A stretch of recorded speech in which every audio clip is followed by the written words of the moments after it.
Hello all of you. आज की इस वीडियो में मैं आप लोग को बताऊंगा फीस वर्सेस प्लेसमेंट वीआईटी के बारे में। साथ ही में मैं लास्ट में रिटर्न ऑफ इन्वेस्टमेंट और फिर कुछ अपना सजेशन भी दूंगा कि आप लोग को क्या करना चाहिए। ठीक है, सबसे पहले बात कर लेते हैं कि इस कॉलेज में क्या फीस, आपके कोर्स की फीस क्या लगेगी उसकी बात कर लेते हैं। देखो, अगर आपको कैटेगरी 1 में कोई भी ब्रांच जो आप चाहते हो वो आपको मिल जाता है तो आपकी लगभग 1,76,000 पर एनम फीस लगेगी। कैटेगरी 2 में 2,32,000। कैटेगरी 3 आते आते सोचो 1 लाख का उछाल है, 3,40,000। कैटेगरी 4 में 3,65,000 और फिर कैटेगरी 5 में आके आपको लगभग 4 लाख पर ईयर फीस लगने वाली है। ठीक है, अगर अब वो आपके ऊपर है कि आप किस कैटेगरी में यहाँ जाना चाहते हैं, लेकिन जो हर कैटेगरी की फीस है वो मैंने बता दी। ये पर ईयर सिर्फ ट्यूशन फीस है। अब बात कर लेते हैं हॉस्टल की। तो हॉस्टल यहाँ वेरी करता है, AC, non AC, single seater या डबल सीटर या 6 सीटर। तो 60,000 से लेके 1,30,000 तक यहाँ पे हॉस्टल अवेलेबल है। पर ईयर ये फीस है। उसके बाद मेस की बात कर लेते हैं। पर ईयर 50,000 से 60,000 रुपीज वेज नॉन वेज के हिसाब से आपको मेस में लगने जा रहा है। यानी कि हॉस्टल प्लस, मान लो हॉस्टल का मैं 1 लाख मान लेता हूँ, मेस का 50,000 मान लेता हूँ, 1.5 लाख, और ये मैं मान लेता हूँ बीच वाला 3,40,000। तो 1.5 लाख और 3,40,000 आपके हो जाते हैं 4 और 5 लाख के करीब करीब आपका पर ईयर का फीस। ठीक है, 4 साल में कितने हो गए? 20 लैक्स। वो भी तब जब आप कैटेगरी 3 में जा रहे हो। 2 और 1 में जा रहे हो तो हो सकता है थोड़े कम लगे। ठीक है, और अगर 4 5 में जा रहे हो तो ये बढ़ेगा ही, यानी 25 लाख तक ये पहुंच जाएगा। ठीक है, अब ये तो थी यहाँ की फीस। भाई फीस सुन के तो आप लोग चौंक गए। तो अब आप लोग ये पूछोगे, ठीक है भैया इंजीनियरिंग कर रहे हैं इतनी फीस दे देंगे। अब आते हैं प्लेसमेंट के ऊपर। प्लेसमेंट का क्या सीन है यहाँ पे? जैसा कि मैंने क्योरा, यूट्यूब, गूगल और जो कुछ बच्चे जो लास्ट ईयर मेरे से जुड़े हुए थे उनसे मैंने बात की, कॉलेज के अंदर की बातें। उन्होंने ये बताया है कि जो ग्रुप बी के ब्रांचेस है ना, जिनकी शायद 10-20 हजार फीस ज्यादा भी है पर ईयर, वहां उसमें प्लेसमेंट में दिक्कत नहीं आती। यानी ऑलमोस्ट 90% प्लेसमेंट है, 95% प्लेसमेंट है ग्रुप बी के ब्रांचेस में। और वो भी जो सबसे अच्छी प्लेसमेंट है वो कंप्यूटर साइंस से, कंप्यूटर साइंस और कंप्यूटर साइंस का जितने भी स्पेशलाइजेशन कोर्सेस है वो सारे के अच्छे प्लेसमेंट्स है कंपेयर में। ठीक है ना, मैं कंपेयर में बात कर रहा हूँ। अच्छे का मतलब ये नहीं कि अब आप बिट्स पे चले जाओ। वीआईटी के कम अदर ब्रांचेस के कंपैरिजन में सीएससी और सीएससी के स्पेशलाइजेशन के प्लेसमेंट अच्छे हैं। उसके बाद आईटी, ईसी, इन सब के प्लेसमेंट अच्छे हैं। अब मिडिल प्लेसमेंट रेंज में कौन कौन है? जैसे मैकेनिकल है, ये एक मिडिल रेंज में आ रहा है। ठीक है, उसके बाद जो ग्रुप ए के ब्रांचेस हैं जैसे सिविल, केमिकल और बायोटेक्नोलॉजी, ये सब बहुत सारे आते हैं, आप देख सकते हो साइट पे जाके। तो इन सब ब्रांचेस में दिक्कत ये है कि आपको बहुत मेहनत करनी पड़ेगी, आपको अच्छी सीजीपीए लानी पड़ेगी। अगर आपकी सीजीपीए 8.5 9 सीजीपीए अगर आपकी रहती है तो आपको अच्छी प्लेसमेंट मिलेगी। अदरवाइज आपकी प्लेसमेंट उतनी अच्छी नहीं होगी। कितनी होगी अभी उस पर मैं आऊंगा, पहले बात कर लेता हूं। देखो, मैं आपको किसी कॉलेज में जाने या न जाने की बात मैं नहीं कर रहा, वो आपका अपना फैसला होगा। लेकिन जो सच्चाई है उससे भागो मत। कॉलेज में एडमिशन से पहले जो भी बातें हैं वो जान लो कि हाँ भाई ऐसे ऐसा होता है। ऐसा ना हो कि कॉलेज में जाने के बाद अरे यहाँ ऐसा होता है, अरे ऐसा नहीं होना चाहिए। आपको पहले ही मैं बता दे रहा हूं। अब 8.5 और 9 सीजीपीए बीटेक में लाना इतना आसान नहीं होता है। ये कोई 9th-10th नहीं है। अब 8.5 और 9 सीजीपीए लाने के लिए, और ये कोई एक सेमेस्टर नहीं है, 8 सेमेस्टर का इंजीनियरिंग होता है।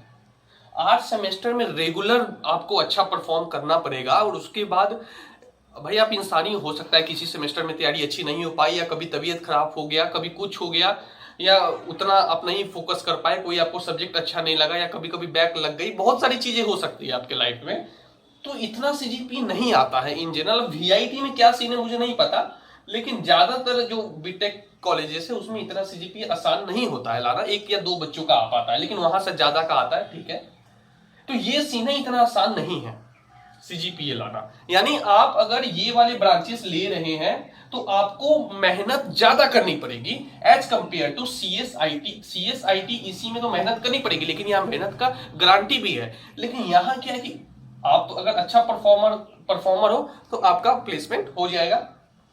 अब तो थी भाई प्लेसमेंट हो जाएगा, ये आप लोगों को समझ आ गया ग्रुप ए और ग्रुप बी में। अब भैया कितने का प्लेसमेंट होगा? देखो, प्लेसमेंट यहां भी वही है जो एनआईटीज में है। जी हाँ, प्लेसमेंट में कोई अंतर नहीं है। प्लेसमेंट यहाँ भी एवरेज है, हाईएस्ट वैसा ही है, हर चीज प्लेसमेंट इसका बहुत अच्छा है, लेकिन सवाल वो नहीं है। अच्छा पहले प्लेसमेंट के बारे में, यहाँ पे अगर आप ड्रीम, यहाँ पे ड्रीम ऑफर मिलते हैं आपको, ड्रीम और स्पेशल ड्रीम और सुपर ड्रीम स्पेशल ड्रीम करके है, तो उसमें आपको 10 लाख प्लस का पैकेज मिलता है। ठीक है भाई, बहुत बढ़िया। अगर आप ड्रीम आईटी में हो यानी इनसे रिलेटेड हो तो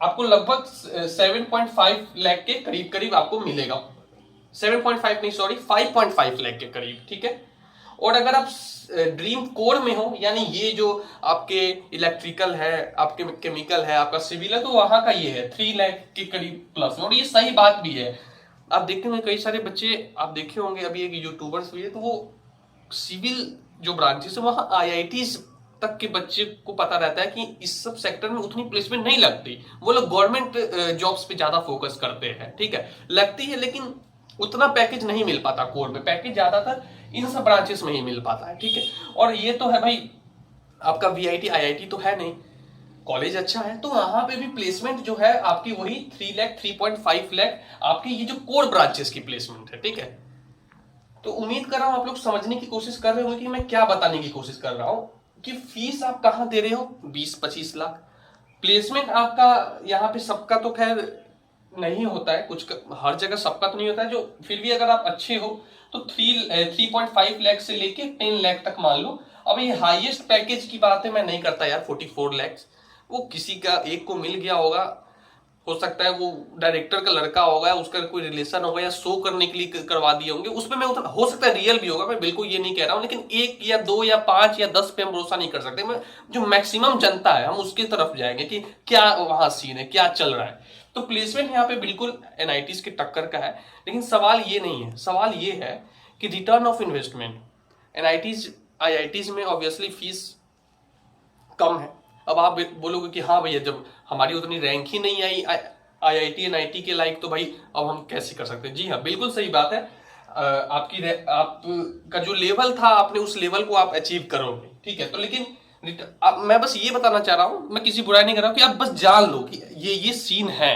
ठीक है, अब रिटर्न ऑफ इन्वेस्टमेंट का क्या सीन है कि भाई 20 लाख आप लगा रहे हो और आपका मान लो कि मैंने एवरेज यहाँ का 7.2 है जो साइट पे दे रखा है, रियल है कि नहीं मुझे नहीं पता, साइट पे 7.2 दे रखा है LPA। ठीक है, अब 7.2 लग रहा है और फीस में 20 से 25 लाख, तो यानी कि 7 इंटू आप अगर 3 से मल्टीप्लाई करोगे तो 1/3 आप देख लो आपका जो टोटल खर्चा हो रहा है इतना का पैकेज लगेगा। फिर भी मैं इसको खराब नहीं मानता, इसलिए कि आप पता ही है कि कितना आज के डेट में अनएम्प्लॉयमेंट है। सिर्फ इंजीनियरिंग की डिग्री लेके भी बहुत सारे हैं जिनको जॉब नहीं मिल रही है, और आपको इतने की भी जॉब मिल रही है तो ये बहुत अच्छी बात है। ठीक है, लेकिन हाँ ये बात मानने वाली है कि यहाँ पे फीस थोड़ी ज्यादा है। मैंने आपको सारी चीजें आपको बता दी, फीस भी बता दी और प्लेसमेंट भी बता दी। अब मैं अपना कुछ सजेशन आप लोग को देना हूँ। सजेशन नंबर 1, देखो हर लड़की का एक अपना अपना लेवल है, हर लड़के के पेरेंट्स अलग जॉब करते हैं, लेकिन मैं ये एक सजेशन जरूर दूंगा, अगर आप लोन लेके VIT में जा रहे हो, ठीक है, तो मैं समझता हूं कि उतनी अच्छी नहीं है। हाँ फिर भी अगर आपको ग्रुप B के CS ITEC मिल रहा है तो कोई दिक्कत नहीं है। अगर एक तो आपको कोर मिल रहा है ऊपर से आप लोन लेके जा रहे हो, तो ये मुझे लगता है कि थोड़ा सा अजीब फैसला है। ठीक है, और अगर आपको कोर आप लो कोई दिक्कत नहीं है, लेकिन कोशिश ये करो कि आपको कैटेगरी 1 या 2 में मिल जाए। ठीक है ना, ये आपको कोशिश करनी है। लेकिन ये सारे ब्रांचेस तो अच्छे हैं क्योंकि यहाँ पे प्लेसमेंट का उतना चक्कर नहीं है। तो ये बात आप हमेशा दिमाग में रखना कि ऐसा नहीं कि VIT ही है इंडिया में, बहुत सारे कॉलेजेस हैं। ठीक है, तो अपने पेरेंट्स पे प्रेशर मत बनाना कि मुझे इसी में जाना है।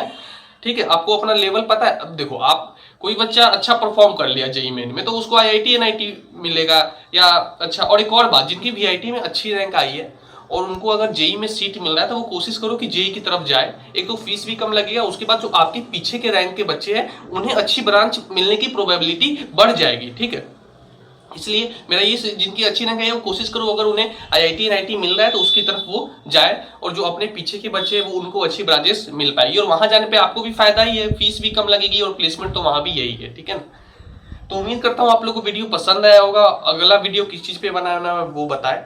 तो thank you and all the very best.